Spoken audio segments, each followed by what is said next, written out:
সুপ্রিয় দর্শক মণ্ডলী, ফ্রন্টলাইনে আপনাদের সবাইকে স্বাগত জানাচ্ছি। দর্শক মণ্ডলী, আমাদের সঙ্গে রয়েছেন প্রখ্যাত অর্থনীতিবিদ ডক্টর দেবপ্রিয় ভট্টাচার্য। স্বাগত জানাচ্ছি দাদা। প্রায় 13 বছর পরে আমাদের এই অনুষ্ঠানে এলেন। আপনি জানেন যে 9 বছর এই অনুষ্ঠানটা বন্ধ ছিল, এর আগেও আপনি অনেক দিন আসেননি। যাই হোক, আপনাকে বিশেষভাবে আমরা স্বাগত জানাচ্ছি স্টুডিওতে। না মতি ভাই, একদম পরিবর্তিত প্রেক্ষিতে নতুনভাবে আপনার সাথে আজকে এখানে মুখোমুখি হচ্ছি, একেবারেই ফ্রন্টলাইনে।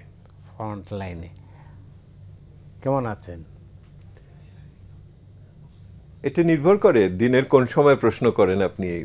সকালে মনে হয় খুব ভালো আছি, দিনের শেষে সূর্য অস্ত যায়, তখন যেন মনটা আবার একটু ম্লান হয়ে আসে, স্তিমিত হয়ে আসে। সেহেতু একটা উত্থান পতনের ভিতরেই তো আছি, সেহেতু তার ভিতরে আশা সঞ্চয় করে আগাতে চাচ্ছি। এটা পরিবর্তনের মধ্যে দিয়ে কিন্তু আমরা এগিয়ে যাচ্ছিলাম, যে সেই পরিবর্তন থেকে আমরা কি পেলাম? নির্ভর করে কোন এলাকাতে।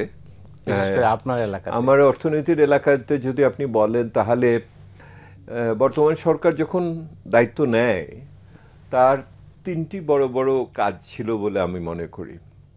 প্রথম ছিল যে 15-16 বছরের যে অর্থনীতি ছিল, সেটার ভিতরে যেই আপনার উন্নয়নের যে বয়ানটা তৈরি হয়েছিল, উন্নয়নের যে আলেখ্য তৈরি হয়েছিল, তার সত্যতা যাচাই করা একটা বড় বিষয় ছিল। এটা একটা বড়, এবং সরকারের পক্ষ থেকে প্রধান উপদেষ্টার প্রত্যক্ষ সেই অর্থে আকাঙ্ক্ষার ফলশ্রুতিতে আমরা শ্বেতপত্র রচনা করলাম, যার মাধ্যমে দেশের ভিতরে তৎকালীন সময়ে যে অর্থনৈতিক দুরাচার হয়েছে, যে অর্থনৈতিক অনাচার হয়েছে, সেটার ভিতরে কিভাবে রাজনীতিবিদ, আমলা এবং ব্যবসায়ীরা যুক্ত হয়ে, আমি বলেছিলাম, একটি চোরতন্ত্র স্থাপন করেছিল, এবং কিভাবে আমলা এটা একটা চামচা পুঁজিবাদ থেকে চোরতন্ত্রে গেল। প্রধান উপদেষ্টা অবশ্য লুটপাটতন্ত্র শব্দটা ব্যবহার করছেন ইদানিংকালে। তো এইটাকে উন্মোচন করা, তো সেইটা আমরা করতে পেরেছি আমি মনে করি প্রথম। কিন্তু সেটার রেজাল্টটা কি? আমি এটাতে আসবো, আমি জানি যে আপনি এই প্রশ্নটা করবেন আমাকে। আর দ্বিতীয় আরেকটা ছিল বিষয়, সেটা হলো যে সেই সময় অর্থনৈতিক পরিস্থিতি খুবই অস্থিতিশীল ছিল। সামষ্টিক অর্থনীতিতে আপনার টাকার মূল্যমান পড়ে যাচ্ছিল, আপনার জিনিসপত্রের দাম বাড়ছিল, মূল্যস্ফীতি হচ্ছিল, আপনার একই রকমভাবে সুদের হার, বিনিয়োগ, এলসি খোলা যাচ্ছে না ইত্যাদি, বিনিয়োগ, একটা কর্মসংস্থান, সব কিছু মিলিয়ে একটা হজবরল অবস্থার ভিতরে ছিল। রেমিটেন্সও কম ছিল, রিজার্ভ পড়ে যাচ্ছিল। সেইটুকু একটা স্থিতিশীল করাটা একটা বড় চ্যালেঞ্জ ছিল। তো দ্বিতীয়টা যদি আপনি বলেন, তাহলে সেটাতে আংশিক সাফল্য এখন পর্যন্ত আছে, তবে বিশ্বের নতুন পরিস্থিতি এবং এবারের বাজেট যেভাবে আসলো, সেটার প্রেক্ষিতে এটার সম্বন্ধে নতুন শঙ্কা দেখা দিচ্ছে আর কি। আর তৃতীয়টা আরেকটা জায়গা ছিল, সেটা হলো এই সরকার তো ডাইনি বাই বিভিন্ন ধরনের কমিশন, টাস্কফোর্স, কমিটি ইত্যাদি ইত্যাদি বানালো, কিন্তু এইটাকে কেন্দ্র করে যে কোনো কাঠামোগত সংস্কার, কোনো প্রাতিষ্ঠানিক সংস্কার অর্থনীতির ক্ষেত্রে, ওই 6 কমিশন নিয়ে যে এই ধরনের ঐক্য সংলাপ ওনাদের হচ্ছে, তার ন্যূনতম তো ওনারা অর্থনৈতিক সংস্কারের ক্ষেত্রে মনোযোগ দিলেন না আর কি। সেহেতু সেই অর্থে এই সরকারের মাধ্যমে আমার অর্থনৈতিক ক্ষেত্রে বড় ধরনের কোনো রূপান্তর, সামান্য কিছু হয়তো ব্যাংকিং খাতে, কি হয়তো জ্বালানি খাতে টুকটাক এদিক ওদিক হবে, আর বাদ বাকিটাতে আমি খুব বেশি দেখছি না। সেটার কারণ কি, কেন হলো না? এইটার একটা বড় বিষয় হলো, আমার কাছে মনে হয়েছে যে যাদের হাতে এগুলি দেওয়া হয়েছিল প্রধান উপদেষ্টার পরে, তারা এই পুরো প্রত্যাশা আকাঙ্ক্ষার সাথে আত্মিকভাবে এবং পেশাগতভাবে যুক্ত ছিলেন না। সেহেতু ইংরেজিতে যেটাকে বলে ওনারশিপ, ওনারা এটার মালিকানা নেন নাই। ওইটার মালিকানা না নেওয়ার ফলে ওনারা প্রকৃত অর্থে গত 15-17 বছরের যে কাঠামো, যে প্রক্রিয়া, যে পদ্ধতি, যে পরিসংখ্যান, এমনকি যে ব্যক্তিরা ওখানে ছিল তাদের নিয়ে ওনারা সংসার করেছেন। সেহেতু ওই সংসারে, সোনার সংসারে কোনো ভাঙন আসে নাই, যার ফলে পরিবর্তন আসে নাই। সংসারে পরিবর্তন আসে নাই, সংসারে কোনো পরিবর্তন আসে নাই।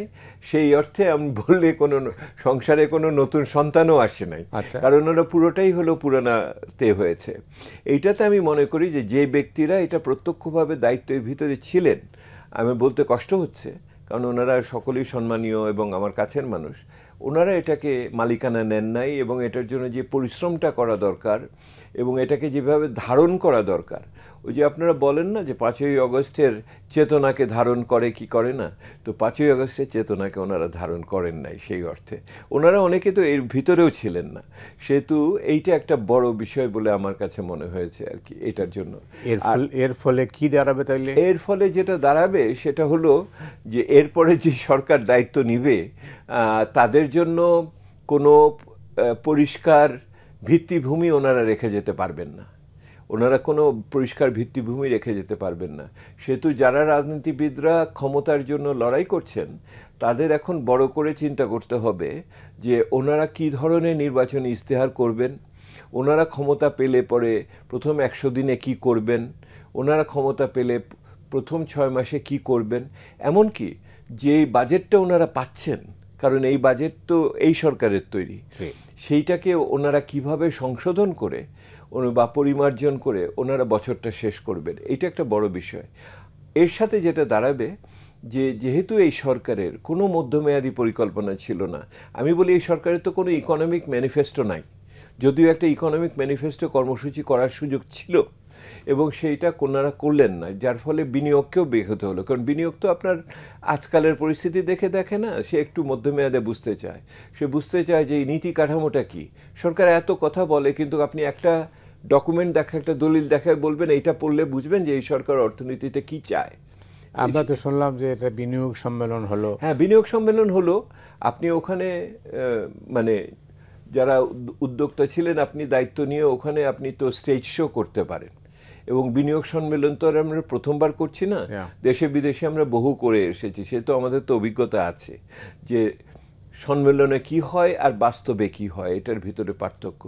কারণ হলো ওনারা বুঝতে চায় যে নীতি ধারাবাহিকতা থাকবে কিনা, কারণ প্রত্যেকটা বিনিয়োগকর্তা, আমরা ইংরেজিতে বলি এটা কাউন্টডাউন, না রকেট ওঠার আগে কাউন্টডাউন করি না, কারণ এখন তো সরকার কাউন্টডাউনে ঢুকে গেছে, অর্থাৎ আর কটা দিন তার বাকি আছে, এটা ফেব্রুয়ারি বলেন, মার্চ বলেন অথবা ডিসেম্বর বলেন, এখন তো হিসাব হচ্ছে যে আর কয়দিন বাকি আছে।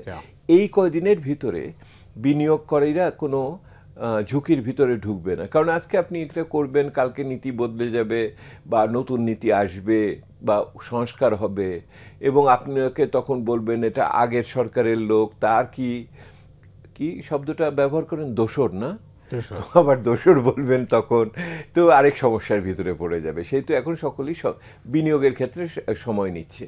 আর এটার সাথে যেটা যুক্ত হয়েছে সেটা হলো যে বাজেটটা আপনি দিলেন, এই বাজেটটা তো কোনো বিজ্ঞানসম্মত বাজেট হয় নাই, এটা আমরা পরিষ্কারভাবে দেখছি। আপনি যে বিনিয়োগের কথা চিন্তা করা উচিত ততদূর করতে পারলাম না, যেটার ব্যক্তি খাতে সরকারি বিনিয়োগ হওয়ার কথা সেটা পারলাম না, যে রাজস্ব আদায় হওয়ার কথা সেটা পারলাম না, ঘাটতি পূরণের করার জন্য আবার সেই সরকার এখন ঋণ নিতে হচ্ছে, হয় বিদেশ থেকে নয় ভিতর থেকে। এইটার তো যদিও সামান্য বাজেট কমানো হয়েছে কিন্তু আসলে প্রকৃত অর্থে সেইভাবে কমে নাই। তো এইটা একটা দুঃখ লাগে মতি ভাই, যে আসলে যে প্রত্যাশা নিয়ে 8-9 মাস আগে আমরা শুরু করেছিলাম, গলার জোরটা আমার অতখানি নাই এই মুহূর্তে, এইটাই কষ্ট লাগে।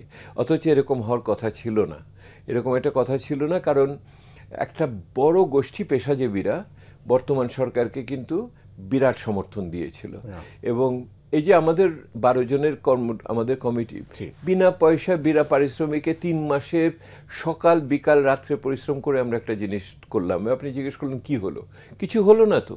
আপনাকে আমি সাধারণভাবে একটা ব্যাখ্যা করে বলি কীরকম বিব্রতকর পরিস্থিতি। আমরা দেখালাম যে এত প্রবৃদ্ধি হয় নাই, 2-2.5% করে বাড়ায় বাড়ায় বলা হয়েছে। তার মানে হলো আপনার দেশজ আয়ের হিসাবের ভিতরে গরমিল আছে। তাহলে প্রধান উপদেষ্টা মহোদয় এটা বললেন, আপনার 16ই ডিসেম্বরে তার বিজয় দিবসের বক্তৃতা শুনেন, উনি প্রায় 3 মিনিট ধরে আমাদের শ্বেতপত্রের উপরে উনি বক্তৃতা করেছেন এবং ওখানে বলেছেন যে এই তথ্য উপাত্ত ঠিক না, কিন্তু এই তথ্য উপাত্তের ভিত্তিতেই তো উনি বাজেট দিলেন।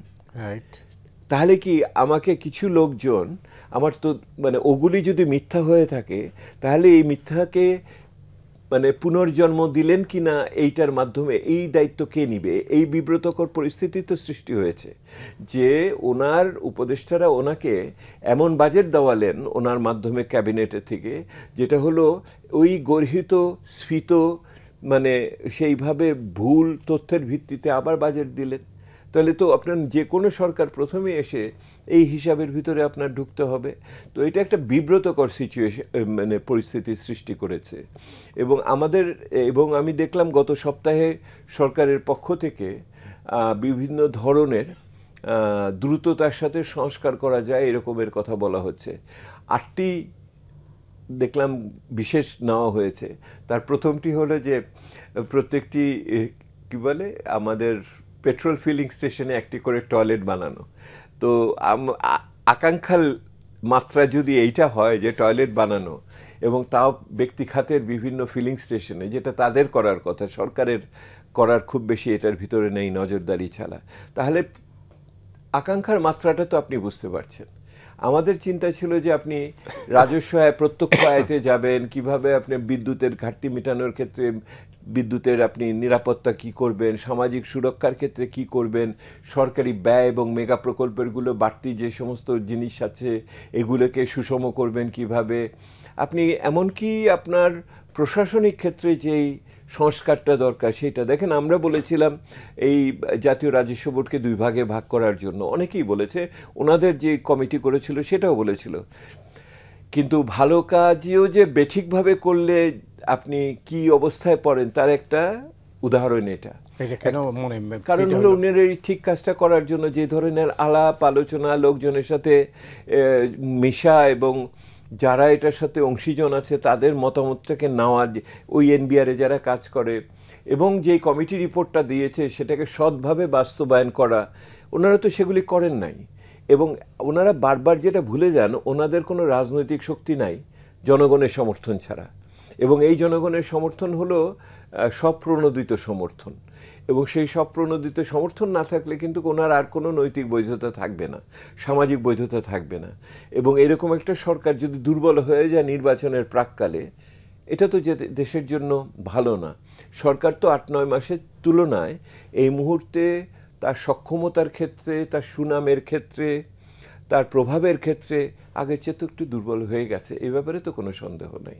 কিন্তু এবং যারা তার শুভাকাঙ্ক্ষী অনেকেই ছিলেন, আমিও ছিলাম, আমিও আছি তার ভিতরে, তারাও অনেক হতাশা এবং একটু মন খারাপ নিয়ে থাকে আজকাল।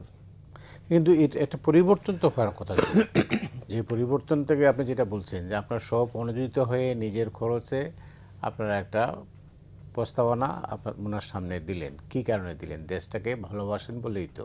কিন্তু দেশের এই অর্থনীতি এই অবস্থায় উনি নিজে অর্থনীতিবিদ হওয়া সত্ত্বেও, এবং এটা যেভাবে উনি গ্রহণ করলেন, এটাকে আবার ওই যে কোল্ড স্টোরেজে চলে গেল, এটা নিয়ে এটা একটা হতাশা আছে। এটা আপনি যে প্রশ্নটা করছেন, এই প্রশ্নটা নিয়ে দিনে রাত্রে আমরা চিন্তা করি এবং রাত্রে ঘুমও হয় না অনেক সময়। তবে অনেক সময় যেটা আমাদের কাছে মনে হয়, বিভিন্ন ধরনের পদক্ষেপ এবং বিশেষ করে বিভিন্ন পদায়নকে দেখে, যে হয়তো কোনো একটি গোষ্ঠী বর্তমান পরিস্থিতিকে পরিচালন করছে। সেই গোষ্ঠীটাই হয়তো কিছু উপদেষ্টা মণ্ডলীর ভিতরে আছে, কিছু উপদেষ্টা মণ্ডলীর বাইরে দেশে আছে, কিছু হয়তো দেশের বাইরেও আছে। এই রকম একটি গোষ্ঠী অনেক ক্ষেত্রেই মনে হয় নিয়ন্ত্রকের ভূমিকার ভিতরে থাকে, যেটা হলো তো হয়তো সার্বিক অর্থে বর্তমান অন্তর্বর্তী সরকারের সামগ্রিক স্বার্থের পরিপন্থী হয়ে যায় কিনা। আপনি যদি লক্ষ্য করে দেখেন, এই সরকার যে একটা সময়বদ্ধ সরকার, এটা তো ইংরেজিতে টাইম বাউন্ড বলে না, সময়বদ্ধ, আজ হোক কাল হোক নির্বাচনে যেতে হবে, কিন্তু আচরণ দেখে মনে হয় ওনারা যুগ যুগ ধরে এখানে অবস্থান করবেন এরকম একটা মানসিক ভাব নিয়ে, বা বক্তব্যের কথা শুনলে পরে মনে হয় সেহেতু কোনো তাড়া থাকা বা কোনো কিছু মানে আপনাকে মানে বিবেচনা করার মতো আপনাকে রেখে যাওয়া, ইংরেজিতে বলে ফুটপ্রিন্ট, মানে এই সরকার কি পথরেখা রেখে যাবে, পদরেখা রেখে যাবে, অথবা কি তাকে উত্তরাধিকার রেখে যাবে, যে যখন আজ থেকে 4 কি 5 বছর পরে যদি আমরা আলোচনায় বসি আপনার সাথে, আপনি আমাকে থামিয়ে দিয়ে বলবেন না না না এটা তো ওই সরকারের আমলে তৈরি হয়েছিল, এই এখন না। মনে রাখার মতো কি জিনিস আমরা পাবো, এইটি আমি দুশ্চিন্তার ভিতরে থাকি। উত্তরাধিকারটা কি হবে? আর মতি ভাই, একটা কথা বলে শেষ করি। আমার এই সরকার তো সঠিক বেঠিকভাবে অনেক বেশি সংস্কারের শব্দটাকে নিয়ে এসছে, এবং যেটা বেশিরভাগই হলো সংসদ, স্থানীয় সরকার, মানে ক্ষমতা কেন্দ্রিক উচ্চ পর্যায়ের বিভিন্ন, যার সাথে মানুষ চট করে নিজেকে সংশ্লিষ্ট করতে পারে না। কিন্তু এই কথাগুলো আপনি শোনার মতো ধৈর্য, এমনকি নির্বাচনের জন্য মানুষের যে চাহিদা, এটা অনেক বেশি প্রভাবিত হবে অর্থনৈতিক পরিস্থিতি কি থাকবে তার উপরে। দেখুন, যখন অর্থনৈতিক পরিস্থিতি দুর্বল হয়ে যাবে, তখন মানুষ আরও বেশি কিন্তু নির্বাচনের জন্য ব্যস্ত হয়ে উঠবে। মাঝে ওই যে রমজানের সময় একটুখানি জিনিসপত্রের দামের ক্ষেত্রে একটু সচ্ছলতা ছিল, তখন লোকে ওই যে 5 বছরের জন্য সরকারটা থাকুক এরকম দাবি দাও সেই সময়ের সাথে উঠেছে। অর্থাৎ আপনাকে বুঝতে হবে, অর্থনৈতিক পরিস্থিতি কোনো কারণে যদি আপনার সংকটাপন্ন হয়, তাহলে কিন্তু আপনার রাজনৈতিক পরিস্থিতি অনেক দ্রুততার সাথে কিন্তু আপনার ভঙ্গুর হয়ে যাবে, এইটা বিপন্ন হয়ে যাবে। আপনি জানেন যে বিশ্ব উপলব্ধিটা আমি মাঝে মধ্যে দেখি না আর কি। আপনি জানেন যে বিশ্ব পরিস্থিতি পাল্টে যাচ্ছে। এই পরিস্থিতিতে বাংলাদেশের অর্থনীতি নানা চ্যালেঞ্জের মুখে ছিল এবং আছে। ভবিষ্যৎ কি, আপনি কি দেখছেন? আমি দেখছি যে বিশ্ব আসছে, এটাকে আমরা বলি, ইংরেজিতে বলি ডিসরাপটিভ ডেভেলপমেন্ট। অর্থাৎ উন্নয়ন হবে বিভিন্ন ধরনের হেঁচকির ভিতর দিয়ে, এটা হতে থাকবে। সে তো আগামী দিনের উন্নয়নের জন্য এই রকম পরিস্থিতিকেই স্বাভাবিক মেনে নিয়ে আমাদের উন্নয়নের পরিকল্পনা করতে হবে। মানে খুব দ্রুত ট্রাম্প সাহেব চলে যাবে, খুব দ্রুত হরমুজ প্রণালী নিরাপদ হয়ে যাবে, গাজা শেষ হয়ে যাবে, বা আফ্রিকাতে আপনার বিভিন্ন ধরনের দামি এই যে আপনার মিনারেলস যেগুলি খোঁজা হয়, সেগুলি খনিজ সম্পদ খোঁজা হবে, এগুলি যাবে না। এবং ভারত চীনের সাথে রেষারেষি থাকবে, পাকিস্তান আমাদের দেশে আসতে চাইবে, এগুলি খুবই সাধারণ একটা বিষয়ের ভিতরে আমাদের জীবনযাপন করতে হবে। সেই ক্ষেত্রে আমার একটা সাধারণ ধারণা, সেটা হলো যে এইগুলোতে খুব বেশি চঞ্চল না হয়ে ধীরস্থিরভাবে একটা মধ্যমেয়াদে কৌশলগত ঐক্যমত দেশের ভিতরে গড়ে তোলা দরকার। অর্থাৎ আপনি নির্বাচনের দিকে যখন যাবেন এবং এইটাকে সামনে নিয়ে এই রকম পরিস্থিতিকে, তখন আপনাকে বলতে হবে যে আপনারা নির্বাচনে যারাই যা নিয়ে প্রতিযোগিতা করেন না কেন, দেশের কতগুলি মৌলিক স্বার্থ আছে। উন্নয়ন একটা, তার এই যে ভূকৌশলগত আপনার নিরাপত্তার বিষয় একটা, আপনার অধিকার, সার্বভৌমত্ব ইত্যাদি বিষয়, আমরা বিশ্ব শান্তির ভিতরে আমাদের সেনাবাহিনী রাখা ইত্যাদি কতগুলো বিষয় আছে, এগুলিতে আমাদের জাতীয় ঐক্যমত্য দরকার। এটা ABCDর উপরে নির্ভর করে এটা হবে না। এই ঐক্যমত্যটা সৃষ্টি করতে পারতো কিন্তু এই বর্তমান সরকার চেষ্টা করতে পারতো। এইটাও আমি একটা বড় মানে সেই অর্থে দেখি যে মানে যদি আপনি ব্যর্থতা নাও বলেন, এটা একটা শূন্যতা রয়ে গেল আর কি। যেহেতু এই জাতীয় ঐক্যমত্য কতগুলি বিষয়ের ভিতরে আমাদের তৈরি করার দরকার, এবং সেটাকে আমরা মধ্যমেয়াদে দাঁড় করান। এবং এইটা যদি না থাকে, তাহলে বিশ্বে আপনি বাজার বলেন, বিনিয়োগ বলেন, বা শান্তি শৃঙ্খলা বলেন, তাতে আমরা খুব নির্ভরযোগ্য মানুষ হিসেবে হবে না। এবং বিশেষ করে আমার প্রতিবেশীর সাথে যে সম্পর্ক এখন চীন এবং ইত্যাদি মিলিয়ে আমরা একটা জটিল পরিস্থিতির ভিতরে যাব। সরকার প্রধান নিজে যেখানে একজন অর্থনীতিবিদ, নিজে যখন একজন ব্যবসায়ী, সামাজিক ব্যবসা যেখানে তিনি চালান, তারপরও নানা ব্যবসার সঙ্গে যুক্ত, তো এরপরেও আজকে ব্যবসা বাণিজ্যের যে চিত্র, যে হাল, সেটা কেন হলো? এটা আপনার বিবেচনায় কি? না, এটা তো মতি ভাই, একদিকে হলো যে আপনি পরিস্থিতির যে মূল্যায়ন করেন, সেই মূল্যায়নটা সঠিকভাবে হয় কিনা। আচ্ছা, হ্যাঁ, আপনি যদি পুরনো সরকারের আমলে ফিরে যান, তখন সেইখানে সরকার প্রধান একটা নিজস্ব জগতে বসবাস করতেন, যার সাথে বাস্তবতার কোনো সম্পর্ক ছিল না। ওনার যে সমস্ত তোষামতকারীরা যেভাবে বলতো, এবং উনি ওগুলি বিশ্বাস করতে পছন্দ করতেন। আমাদের তো বিশ্বাস করতে ইচ্ছা করে যে বর্তমান সরকার প্রধান তো ওই ধরনের তোষামতকারীদের দ্বারা পরিবেষ্টিত না, কিন্তু উনি অপরদিকে যে সমস্ত পদক্ষেপগুলো নিচ্ছেন যাদের মাধ্যমে, সেটা তো আবার যে দেশ এবং জাতির বর্তমান প্রয়োজনের সাথে সঙ্গতিপূর্ণ যথেষ্ট পরিমাণে হচ্ছে না। যত বাগাড়ম্বর করা হয় তার সামান্যতম তো পরিবর্তন বাস্তবায়নের দিকে আমরা অতভাবে দেখি না। এবং যেটা আরও দেখি না এটা যে একটি ওই সময়বদ্ধ একটি সরকার যেটা চলে যেতে হবে আর কয়েকদিনের ভিতরে, তার আচরণের সাথে এই সরকারের সেই আচরণের সাথে আমি খুব বেশি মিলাতে পারি না।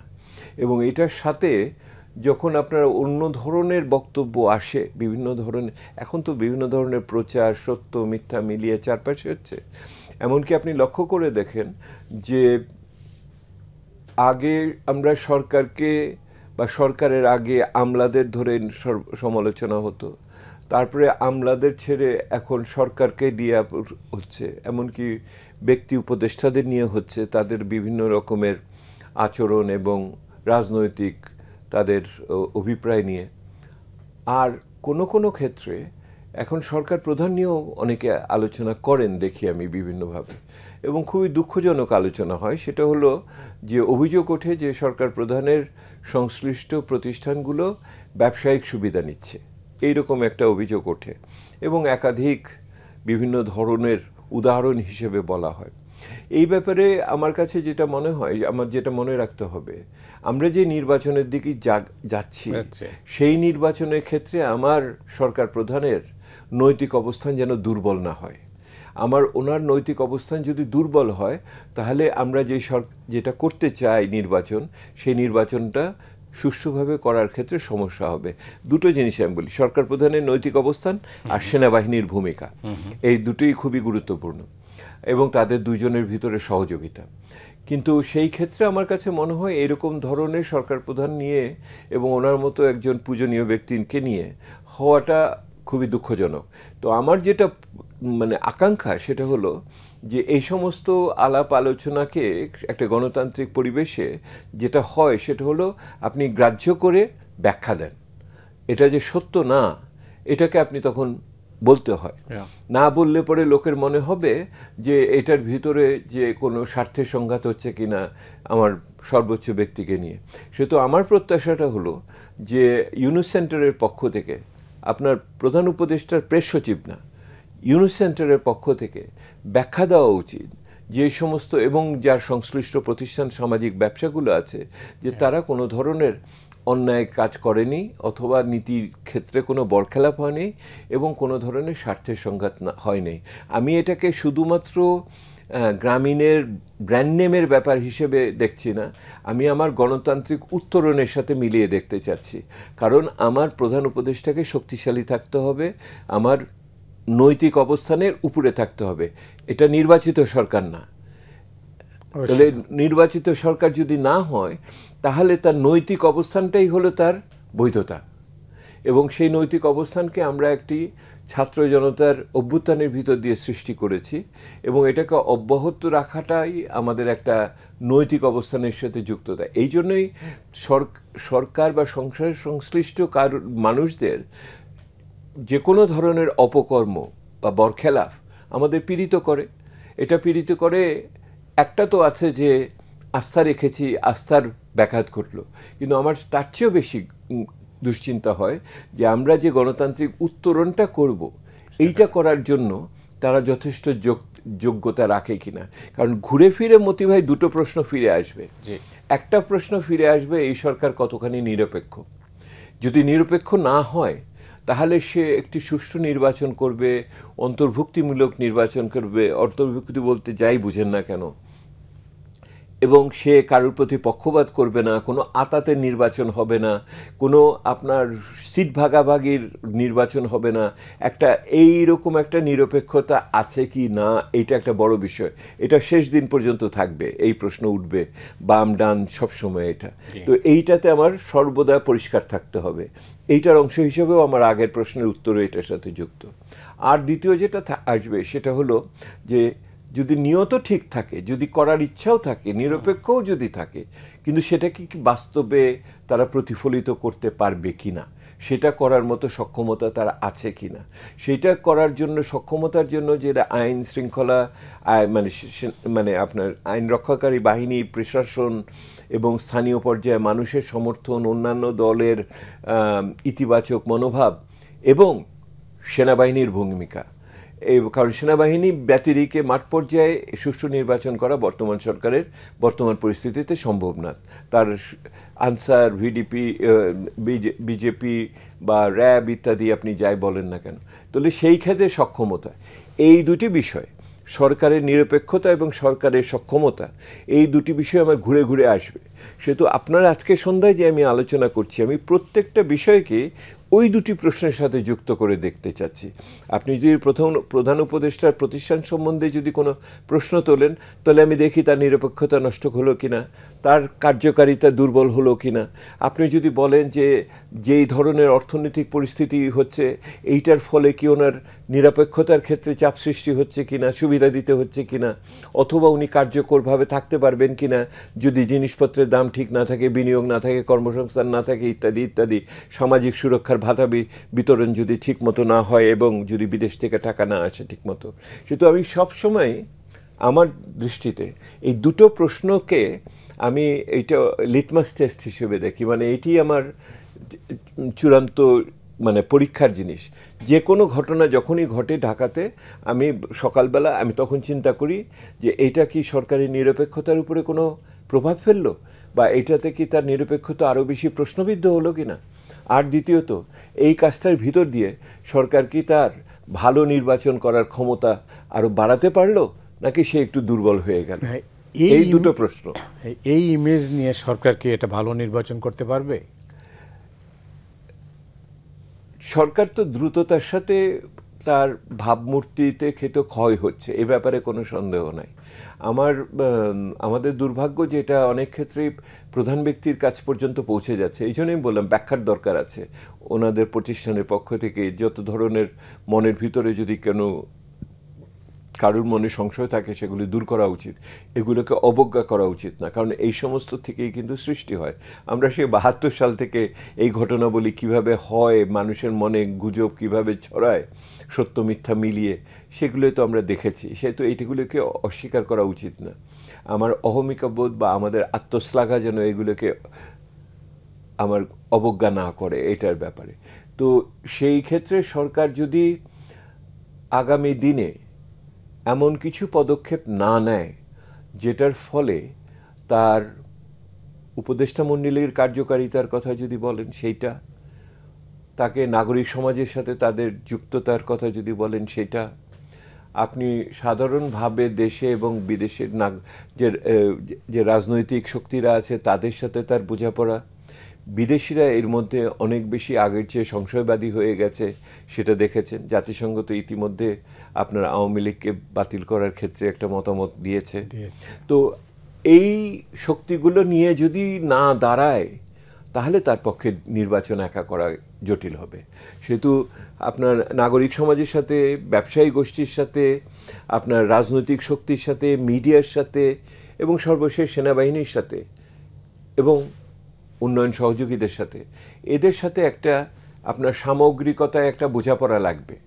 এই বোঝাপড়াটা যদি না থাকে, তাহলে একটা অরাজনৈতিক সরকার, অনির্বাচিত সরকারের পক্ষে এইরকম দুরূহ একটা জাতীয় দায়িত্ব পালন করা কষ্ট হবে। যেহেতু আমি বলছি, ওই যে দুটো প্রশ্ন বারবার বলছি, সরকার কি নিরপেক্ষ, সরকার কি ক্ষমতা রাখে, এই নিরপেক্ষতা এবং ক্ষমতাকে শক্তিশালী করতে হলে একটা নতুন উদ্যোগে জাতীয় ঐক্যমত্য লাগবে। এইটা ওই ঐক্যমত্য কমিশনের ব্যাপার না, এটা ভিন্ন জিনিস। সরকার নিরপেক্ষ কিনা এই প্রশ্ন বারবার, এই আশঙ্কা আপনার মধ্যে আছে, এটা কেন? না, এটা তো সরকারের নিরপেক্ষতা নিয়ে বিভিন্ন ধরনের প্রশ্নতা আসবে। এটার একটা বড় কারণ হলো সরকার অনেক ক্ষেত্রে বিভিন্ন ঘটনাবলী ঘটছে, তাতে তার প্রতিক্রিয়া একটু সময় নিয়ে করছে এবং যথাসময়ে করছে না প্রতিক্রিয়া, ১ নম্বর। ২ নম্বর হলো বিভিন্ন জিনিসকে মনে হয় পরোক্ষভাবে উৎসাহিত করে, সেটাও মনে হয় যেটার ভিতরে জাতীয় ঐক্যের ক্ষেত্রে আমাদের সমস্যা হয় বলে মনে হয়। এবং সবচেয়ে বড় হলো সরকারের বিভিন্ন ধরনের পদায়ন, তার উপদেষ্টা মণ্ডলী থেকে আরম্ভ করে বিভিন্ন উচ্চ পদে যাদের করছেন, বিভিন্ন ধরনের বিতর্ক সৃষ্টি হয়েছে। এটা তো আমরা দেখতেই পাচ্ছি। এমন দেখতে পাচ্ছি যে সরকারের ভিতরের লোকেরা সরকারের থেকে রাজনীতি করছে। সে এই বিষয়গুলো আপনার তো সম্বন্ধে সাধারণ মানুষের মনে সংশয় হতে হবে। এটা শেক্সপিয়ারের কথা আছে না, যে সিজারের স্ত্রীকে সবসময় সব ধরনের দুর্নামের ঊর্ধ্বে থাকতে হয়। যে শুধু আপনি যদি সিজারের স্ত্রী হন, অর্থাৎ আপনি যদি রাজার স্ত্রী হন, তাহলে আপনার সতীত্ব সম্বন্ধে যেন সমাজে কেউ প্রশ্ন তুলতে না পারে, এটা আপনার সবচেয়ে বেশি মনোযোগের ভিতরে রাখতে হবে। এই কথাটাই আমি আপনাকে মনে করানোর জন্য ওইটা বলছি। নিরপেক্ষতা আছে কি না আছে এটা বড় কথা না, লোকে ওটাকে আপনার গ্রহণ করে কি না ওইটাই মনের কথা। আপনি তো জানেন রাজনীতি হলো পারসেপশন, মানুষের মনের ভিতরে যদি ওটা থাকে ওইটাই হলো আসল জিনিস। মানুষ কি মনে করে যে আপনি কি 8-9 মাসের আগের চেয়ে এখন আগের চেয়ে অনেক বেশি নিরাপদ কিনা, অনেক বেশি নিরপেক্ষ কিনা, আপনি অনেক বেশি আপনার ভবিষ্যৎ সম্বন্ধে যে প্রত্যাশা এবং আপনি আমাকে প্রতিশ্রুতি দিয়েছেন সেটা রক্ষা করার ব্যাপারে আপনি ওয়াদাকে রক্ষা করছেন কিনা। ঢালাও মামলা নিয়ে আপনি কদিন আগে কথা বলেছেন, আপনার মূল্যায়নটা কি আসলে কেন এই মামলা হলো আর এর পরিণতি কি? এবং যদিও আপনি আগে বলেছেন আবার আমাদের না, মামলার ব্যাপারে তো সাধারণ আমি মনে করি যে যারা যারা অনাচার, দুরাচার, দুর্নীতির সাথে যুক্ত তাদের বিচার হতে হবে, এ ব্যাপারে কোনো সন্দেহ নাই। কিন্তু ঘটনাক্রমে তারা তো হয়তো হত্যা করে নাই, আপনি দিলেন তো হত্যা মামলা, এবং যেটা প্রত্যেকটা মামলাই আপনার টিকবে না। আপনি যদি কোনো কারণে কোনো দিন যদি একটু সুবিচারের মতো পরিস্থিতি হয় তাহলে আপনি টিকবে না। সেহেতু আপনি তো আমার অপকার করলেন এগুলির মাধ্যমে, এবং তারপরে দেখেন আপনি এরপরে সরকারের পক্ষ থেকে বলা হলো যে এরকম মামলা হবে না, তারপরেও হচ্ছে। তারপরে আপনি বললেন যে এগুলোকে কাউকে ধরা হবে না যতক্ষণ পর্যন্ত না প্রাথমিক তদন্তে নিশ্চিত না হওয়া যায়, সেটাও করতে পারছেন না। এই যে আপনাকে আমি বলছি, আপনি তো প্রথম প্রশ্নটা নিয়ে আমার সাথে কথা বললেন নিরপেক্ষতা, আমি আপনাকে দ্বিতীয় প্রশ্নে নিয়ে যাচ্ছি সক্ষমতা। অর্থাৎ সরকার যে সিদ্ধান্তগুলো করে সেই সিদ্ধান্তগুলো বাস্তবায়ন করার জন্য সে সক্ষমতা দেখাতে পারছে না। তো সে যেই সিদ্ধান্তগুলো দিচ্ছে সেগুলো হয় দেরি করে দিচ্ছে অথবা প্রাক সিদ্ধান্ত দেওয়ার ক্ষমতা নেই, এবং তারপরে যেটা করছে এই যে শেষ আপনি যে তথাকথিত মব কালচার বা ভায়োলেন্স যাই বলেন না, মব জাস্টিস, দেখেন এমনকি প্রধান আপনার সেনাবাহিনীর থেকেও বলা হলো সেদিন যেটা হবে না, তারপরেও তো হচ্ছে। অর্থাৎ দেশের ভিতরে আপনার একটা কার্যকরী সরকারের যে সমস্ত অনুষঙ্গ বা যে সমস্ত প্রকাশ থাকে তার ভিতরে নাগরিক নিরাপত্তা হলো 1 নম্বরে। আপনি যদি বলেন নাগরিককে আপনি সুরক্ষা আপনি উন্নয়ন দিবেন ইত্যাদি, এগুলো অনেক শিক্ষা দিবেন, স্বাস্থ্য, এগুলো পরে। আপনি সুরক্ষা এবং নিরাপত্তার বিষয়টি, অধিকারের বিষয়টি 1 নম্বরে। সেই জন্য আপনি যদি আমাকে বলেন বিচারের কথা, সংস্কারের কথা, নির্বাচনের কথা, আর আমি আপনাকে মনে করিয়ে দিব অধিকারের কথা, নিরাপত্তার কথা, সুরক্ষার কথা। কারণ অধিকার, নিরাপত্তা, সুরক্ষা না দিলে আমি কি সংস্কার করব, আর কি নির্বাচন করব, আর কি ধরনের বিচার হবে? আপনি কি যদি মানে নৈতিক অধিকারকে অবজ্ঞা করে বিচার করেন সেটা গ্রহণযোগ্য হবে না। আমাকে সুরক্ষা না দিয়ে নির্বাচনে নিয়ে যান সেটাও আপনার হবে না। আপনার একই রকমভাবে যদি আপনি সংস্কারের কথা বলেন সেটা সর্বজনীনভাবে সবার জন্য গ্রহণযোগ্য যদি না হয় তাহলে হবে না। সেহেতু আপনি আজকে সন্ধ্যায় আমি আপনাকে বলতে চাই, সবাই আমরা 3টে বিষয় নিয়ে খুবই ব্যস্ত থাকি, সুরক্ষা, আমরা মানে সংস্কার, বিচার, নির্বাচন। আর আমি আপনাকে বলি নিরাপত্তা, সুরক্ষা, অধিকার, এইগুলো যদি আপনি ঠিক না রাখতে পারেন, একটা রাষ্ট্রের মৌলিক কর্তব্যের প্রাথমিক কর্তব্য হলো প্রত্যেকটা নাগরিকের নিরাপত্তা এবং অধিকার দিতে হবে। ওই যে ব্যবসা বাণিজ্য যে করে তার থেকে যে চাঁদা নেয়, এখনও যে চাকরি বাকরির ক্ষেত্রে যে দুর্নীতি হয়, এখনও যেভাবে বালুমহল থেকে আরম্ভ করে ইজারা পর্যন্ত ঘটনাবলী ঘটে, এখনও চাকরি দেওয়ার ক্ষেত্রে, পদায়নের ক্ষেত্রে যে দুর্নীতি হচ্ছে, এইগুলো আমার অধিকারকে নষ্ট করছে। আপনি যদি বলেন যে সংস্কার করে এগুলোকে ঠিক করে ফেলবো, 8-9 মাস তো হয়ে গেল, আপনি তো সেই ধরনের কমাতে পেরেছেন, এটা হবে না। এবং সম্প্রতি যেটা হয়েছে আমাদের খুব বিব্রতকর অবস্থা হয়েছে যে আপনার সুইস ব্যাংকে টাকা 33 গুণ বেড়ে গেল। আরে খুবই তো একটা বিব্রতকর অবস্থা। আমাদের জিজ্ঞেস করে আপনারা বলেছেন 16 বিলিয়ন করে গেছে, কিন্তু দেখেন কত বেড়ে গেছে ইত্যাদি, ওগুলো গেল, তাহলে এখনও কি টাকা যাচ্ছে? তো আমরা বলছি আচ্ছা হিসাব টিসাব কীভাবে করেছে এগুলি একটু বুঝি, তুলনীয় হিসাব কিনা।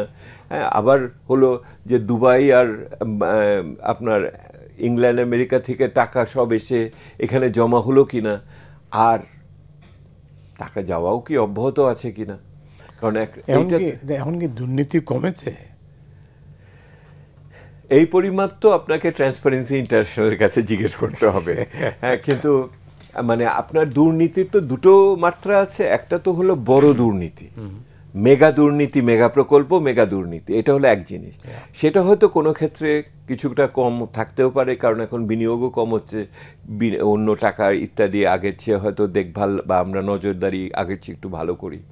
কিন্তু আপনি ছোট দুর্নীতি, প্রাত্যহিক জীবনে মানুষের সাথে যেটা, এটা আপনি স্কুল কলেজ থেকে আরম্ভ করে স্বাস্থ্যসেবা থেকে আপনার পুলিশের সেবা পাওয়া থেকে আরম্ভ করে আপনার পরিবহন থেকে আরম্ভ করে অন্যান্য আপনি বিভিন্ন জায়গায় বাজার ইত্যাদির ক্ষেত্রে, সেইটা যে খুব মানুষের জীবনে তারা করছে অনুভব, সেটা তো না। এইটা তো মাত্র এই সরকারের আমলেই তো আমরা সার্ভে করে বেরোলো যে অন্তত ন্যূনতম 35% মানুষকে ঘুষ দিতে হচ্ছে সেবা পাওয়ার জন্য এবং ইত্যাদির ক্ষেত্রে। সে তো ওই ক্ষেত্রে যে আমরা বিরাট বৈপ্লবিক রূপান্তর করে ফেলেছি তা তো না, কিন্তু ওই রূপান্তরটা করা আরও অসম্ভব হবে যদি আপনি মানুষকে নিরাপত্তা না দেন। সে যদি কথা বলতে ভয় পায়, আপনি যদি তার অধিকারকে আপনি ঠিক মতো না দেন, যে এইটা তার অধিকারের ভিতরে পড়ে, যে সরকারি সেবা পাওয়ার ভিতরে এবং ধরেন সামাজিক সুরক্ষা পাওয়ার ক্ষেত্রে, তাহলে তো আপনার তো হলো না। আর আপনি যদি নিরাপত্তা, অধিকার এবং সুরক্ষা যদি না দেন, আমি আপনাকে বারবার বলছি যে একটা রাষ্ট্রের একটা সরকারের ন্যূনতম কর্তব্য, হ্যাঁ, ওটা কি বলে, খেতে না দেন মানে সামলান, তো চুরি সামলান। তো সেই জায়গাটাতে চলে আসতেছে। আপনি মানে তাকে যদি আর্থিকভাবে আপনি নাও একটা কর্মসংস্থান নাও দিতে পারেন, কিন্তু তাকে যেটুকু দেন সেটুকুতে তাকে ঘুষ দুর্নীতির ভিতরে রাখার। এবং এখন যে ঘুষ দুর্নীতির সমস্যাটা হলো কি, আগে তো একটা কাঠামো ছিল, আমি জানতাম আপনার কাছে গেলে আপনাকে কিছু খুশি করতে পারলে আপনি একটা ব্যবস্থা করে দেবেন। এখন তো অনেকে বলছে যে কাকে যে খুশি করবে সেটা বুঝে উঠতে পারছে না।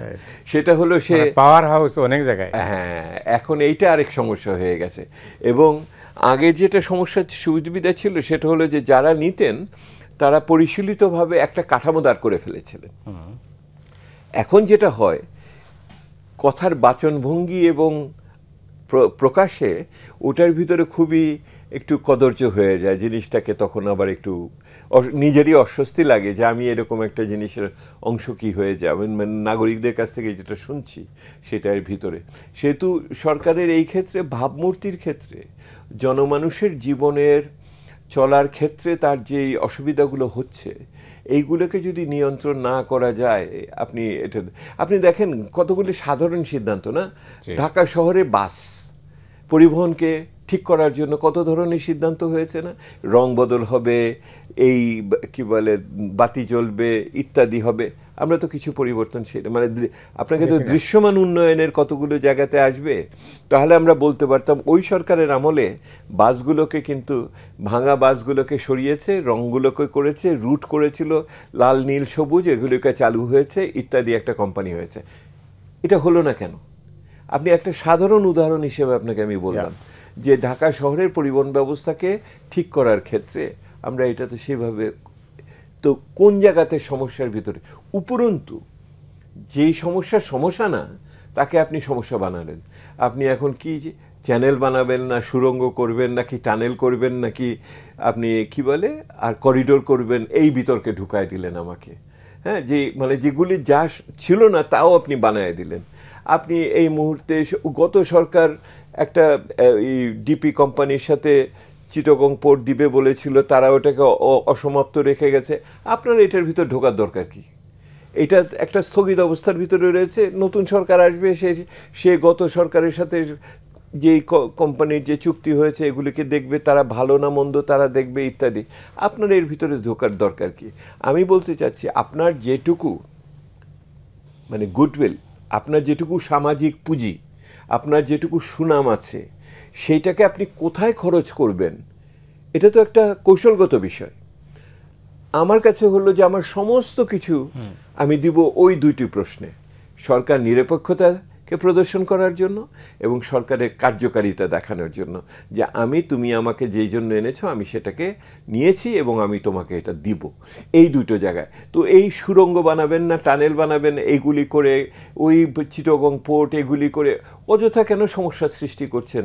আপনি আসল কাজে মনোযোগ দেন, যে মনোযোগ হলো একটা গণতান্ত্রিক উত্তরণ সুষ্ঠুভাবে যাতে লোকের স্মৃতিতে থাকে। এরকম একটা সরকার ছিল, যে সরকারকে আমরা সবাই মিলে অভ্যুত্থান করে নিয়ে এসেছিলাম এবং যে আকাঙ্ক্ষা নিয়ে এসেছিলাম তার অন্তত ন্যূনতম এবং মৌলিক বিষয়গুলো ওনারা করে গেছেন। সেটা একটি গণতান্ত্রিক উত্তরণ, একটি নির্বাচন, এবং এইটাকে করার ক্ষেত্রে সামাজিক সুরক্ষা দেওয়া, সংস্কার করতে পারলেন, বিচার করলেন, এগুলি যদি পারেন খুব ভালো কথা। দাদা, আপনি জানেন যে ইরান ইসরায়েল যুদ্ধ চলছে। এই যুদ্ধের পটভূমিতে বাংলাদেশের অর্থনীতির সামনে, বাংলাদেশের অর্থনীতিতে কি চ্যালেঞ্জ দেখছেন আপনি? না, বাংলাদেশের অর্থনীতিতে আসলে চ্যালেঞ্জটা আন্তর্জাতিকভাবে বুঝতে হলে আপনার ইসরায়েল ইরান আক্রমণের আগে বুঝতে হবে যে ট্রাম্প সাহেবের যে ধরনের শুল্ক উনি আরোপ করেছেন সেগুলির থেকে, অর্থাৎ মার্কিন যুক্তরাষ্ট্রের সাথে সম্পর্কটা একটা গুরুত্বপূর্ণ বিষয় হয়ে দাঁড়াচ্ছে আর কি। এবং এটা বিভিন্ন কারণে এটার, এবং যত সরকার যদি, ওই যে আবার বলি, সরকার যদি দুর্বল হয় তাহলে এই সমস্ত বিষয় তার পক্ষে ব্যবস্থা করা দেশের স্বার্থে কষ্টকর হবে। সেহেতু তেলের দাম বাড়বে, দীর্ঘমেয়াদে আমাদের জ্বালানি নিরাপত্তার বিষয়, যে আমি আপনাকে একটু আগে বললাম যে কতগুলো বিষয়ে আমাদের ঐক্যমত্য রাখতে হবে, যেটা সরকারের বদলের সাথে এটার সাথে যুক্ত না। জ্বালানি নিরাপত্তা তার ভিতরে একটা, আরেকটা তো আপনার হলো যে আমার রপ্তানির ক্ষেত্রে এটা হলো আরেকটা, এইটার সাথে হবে রেমিটেন্স, কারণ এই সমস্ত দেশে থেকে আমার লোকজন মানে আসা যাওয়া ইত্যাদির বিষয় রয়েছে, রেমিটেন্স আয়, যেহেতু অনেকগুলো বিষয় এটার সাথে যুক্ত। এবং বাংলাদেশের 1-1.5 কোটি মানুষ বিদেশে থাকে, এই রকম একটা সময় তাদের প্রত্যেকের নিরাপত্তার বিষয়টিও গুরুত্বপূর্ণ হয়ে উঠছে। এবং এইটার সাথে যুক্ত হয়ে আগামী দিনে শান্তি রক্ষাতে আমাদের ভূমিকা কি দাঁড়াবে, যেহেতু আমাদের শান্তিরক্ষা বাহিনী আছে, এটাও একটা বিষয়ের। আপনি দেখেন না, খুবই আমার মানে শেষ করার জন্য, একটা যে কোনো দেশে এরকম একটা ঘটনা হলে আপনি সর্বপক্ষীয়, সর্বদলীয় বলি নাই, সর্বপক্ষীয় আলোচনা হয়। এরকম একটা জিনিসকে মোকাবেলা করার ক্ষেত্রে দেশ হিসেবে আমরা কিভাবে করব, বিশেষ করে একটি অনির্বাচিত সরকারের জন্য তারা কিভাবে, একটা তো সর্বপক্ষীয় সর্বদলীয় আলোচনা হলো না, দেশের এইরকম একটি সংকটের সামনে, আন্তর্জাতিক সংকটে আমি কিভাবে ভূমিকা রাখব। আমি সাধারণ উদাহরণ দিই, ইসরায়েলের সাথে ইরানের যুদ্ধ হলো, এখানে কি আমি বলবো যে আমি এটাকে নিন্দা করি, নাকি আমি বলবো আমি শঙ্কিত, নাকি আমি বলবো আমি চিন্তিত? মানে আপনি শব্দের ব্যবহার তো করবেন। তো ওই মনোভাবটা ঠিক করার জন্য, স্বল্প মেয়াদে দীর্ঘমেয়াদে করার জন্য আপনি তো কোনো আলাপ আলোচনা করলেন না, কারোর সাথে তো কোনো আলোচনা নেই। উপরন্তু হলো আপনার পররাষ্ট্র মন্ত্রণালয় এখন একটি জটিল অবস্থার ভিতরে আছে, আমি নরম করে কথাটা বললাম, এবং তারা কোনো ধরনের ভূমিকা সেই অর্থে পালন করছে না, আমরা দেখতে পাচ্ছি, ব্যক্তি বিশেষ করছে। সেই জন্যই আমি বলছি, এই সরকারের কাছ থেকে যেইভাবে জনমানুষ তাদের নিয়ে এসছে, তারা কিন্তু জনমানুষের কাছে এখন সেইভাবে আর পৌঁছানোর আকাঙ্ক্ষা চেষ্টা সেভাবে করে না। আমি আপনাকে বলতেছি, আপনি এই যে দেশের আপনি যে আন্তর্জাতিক পরিস্থিতি তুললেন, আমি আপনার এই সন্ধ্যায় আমি বলতেছি, উচিত ছিল প্রধান উপদেষ্টার একটা সভা ডাকা, এবং সমস্ত রাজনীতিবিদ এবং পেশাজীবী ইত্যাদি মিলিয়ে ব্যবসায়ীদের নিয়ে ওনার একটা পরামর্শ করা উচিত ছিল যে কিসের ভিত্তিতে আমি করব। নহলে ব্যক্তি বিশেষের কাছে উনি যদি ওনার একমাত্র চিন্তাটা জিম্মি হয়ে যায়, এটা দেশের জন্য উপকারী হবে না। সেই জন্য আমি মনে করি এইরকম পরিস্থিতি মোকাবেলা করার জন্য ওনার সর্বপক্ষীয় আপনার পরামর্শ সভা করা উচিত, করে আমরা এই পরিস্থিতিতে অর্থনৈতিকভাবে, রাজনৈতিকভাবে এবং ব্যবসায়িকভাবে কী ধরনের প্রতিক্রিয়াতে যাব, বিশেষ করে আন্তর্জাতিক পরিমণ্ডলে আমাদের বন্ধুদের কথা বিবেচনা করে, এটা একটা বড় ব্যাপার বলে আমি মনে করি। অনেক ধন্যবাদ দাদা। হাতে আর 2.5 মিনিট আছে। সর্বশেষ প্রশ্নটা করতে চাই, পৃথিবীর নানা দেশে যেখানেই বিপ্লব বা অভ্যুত্থান হয়েছে, সেখানে কোনো না কোনোভাবে ব্যর্থ হয়েছে। কেন বিপ্লব বা অভ্যুত্থান ব্যর্থ হয়? একটা তো বড় কারণ হলো যে বিপ্লবের পক্ষের শক্তি যারা, তারা সেই অর্থে কিন্তু ঐক্যবদ্ধ অনেক ক্ষেত্রে আর থাকে না। কারণ হলো তারা ঐক্যতাটা থাকে একটি নেতিবাচক বিষয়ের উপরে। ধরুন আমরা আগের সরকারকে তাড়ানোর ক্ষেত্রে সকলে মিলে ঐক্যবদ্ধ হয়েছে, কিন্তু আগামী দিনে আমরা কিভাবে দেখব এইটার ক্ষেত্রে এক একজনের এক এক রকমের দার্শনিক চিন্তা আছে, দর্শনগত আছে চিন্তা, মূল্যবোধগত ব্যাপার আছে, তাদের নিজস্ব স্বার্থের ব্যাপার আছে। সেই স্বার্থেতে আমরা এখন এই মধ্যে বিভক্তির দেখছি। আমার আজকে সন্ধ্যায় আপনাকে আবার আমি ফিরে যাই, আমি এখানে গুরুত্বপূর্ণ ভূমিকা দায়িত্ব মনে করি আমার সরকারের, কারণ ওনারা তো সকলের পক্ষ হয়ে এসেছিলেন, সেহেতু সকলের সম্মতিতে দেশ পরিচালনা করাটা ওনার কর্তব্যের ভিতরে, ওনার অঙ্গীকারের মধ্যে পড়ে, অনুরাগ বা বৈরাগের বশবর্তী না হয়ে। ওনারা সেটা করার ক্ষেত্রে ব্যবহারিক কোনো আচরণগতভাবে আমি সেটা দেখতে পাচ্ছি না। অনেক ক্ষেত্রে যে কাজগুলো হচ্ছে এগুলো যে কোনো সরকার যে কোনো সময় করে, এবং এটা নিয়ে কোনো রাজনৈতিক তাৎপর্য থাকে না এটার এই বর্তমান সময়ে। আমি সেই জন্যই মনে করি বর্তমান সরকারকে ওই তার নিরপেক্ষতা এবং কার্যকারিতা, আবার ওই দুটো বিষয় যদি ফিরে যেতে চাই, তাহলে তাকে একটি অন্য ধরনের আচরণ লাগবে, সর্বপক্ষীয় সর্বদলীয় একটি আলাপ আলোচনার ভিতর দিয়ে ওনাকে আগামী দিনে আগাতে হবে। যেখানে আলাপ আলোচনা করছেন সেই আলাপ আলোচনাগুলো আপনার হয়তো এই কাজের জন্য এই মুহূর্তে উপকারী নাও হতে পারে, আর যেটা করা দরকার, যেটা উপকারী হতো, সেটা হয়তো আপনি করছেন না। এইটি এখন দুশ্চিন্তার ভিতরে থাকি। অনেক ধন্যবাদ। অনেক ধন্যবাদ আপনাকে। দর্শক মণ্ডলী, আজ এখানে শেষ করছি, আগামীকাল আবার দেখা হবে।